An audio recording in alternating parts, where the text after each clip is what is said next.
Hey, this is Billy Fuller from AP Physics B Period 1, and today I'm going to show you how to solve the Force Toolkit Problem number 3.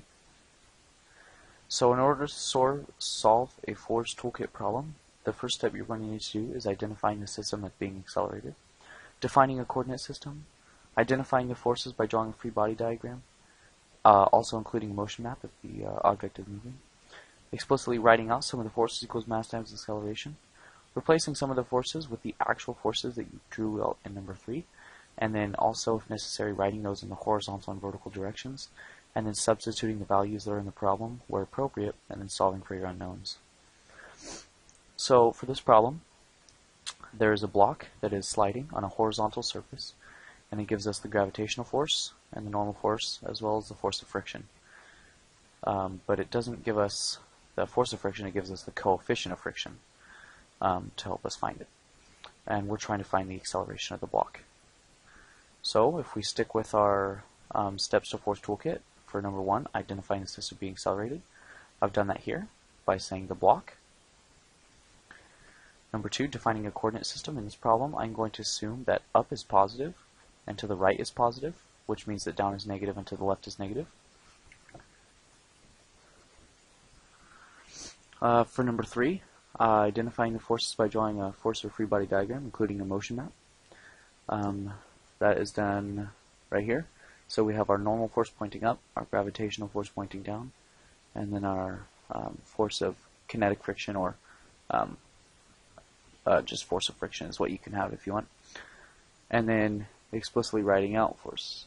Sum of the force equals mass times acceleration, writing it right there, just write it down, you don't have to do anything with that. And then replacing it with the actual forces, and number 6 would be solving, which I did in the next slide. So I broke it up into the vertical and the horizontal as shown by y and x. So in the y, we have our normal force minus our gravitational force because it's pointing downward, and I said that up was positive, so that means that if it's going down, that's negative. For the horizontal, all we have is the force of friction. So then if we want to plug in our values here, we have a 40 Newton normal force, which they give us, and a 40 Newton gravitational force, which they also give us, to get a total force of 0 newtons in the vertical direction.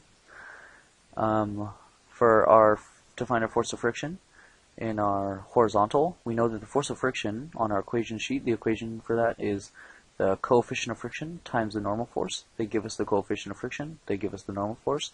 Multiply those two together to get an 8 Newton force in the frictional direction, or the horizontal. Now, we need to find the mass of the object so that we can find the acceleration, because sum of the forces equals mass times acceleration, and we can get the sum of the forces, we just need one more variable to find the acceleration. So we know that the gravitational force is equal to the mass times the acceleration due to gravity, which is g, which is 9.8 usually, or we can use 10 to make the math easier. So you're going to take 40 newtons of gravitational force, which they give us in the problem, which equals the mass times 10 we're going to use. So rearrange that equation to solve for mass. We get mass equals 40 newtons divided by 10 meters per second squared to get a mass of 4 kilograms, which is the mass of the block. Then, if we write out sum of the forces equals mass times acceleration, we know that our sum of the forces are 8 newtons from our frictional force, plus our 0 newtons from the two forces that canceled, equals our 4 kilogram mass that we found in the last slide, times our acceleration. Rewrite that to solve for acceleration. You get 8 newtons divided by your 4 kilograms of mass to get an acceleration of 2 meters per second squared to the left, because that is the direction the block is moving. So the answer would be D. And that is how you solve the Force Toolkit problem for AP Physics B, problem number 3.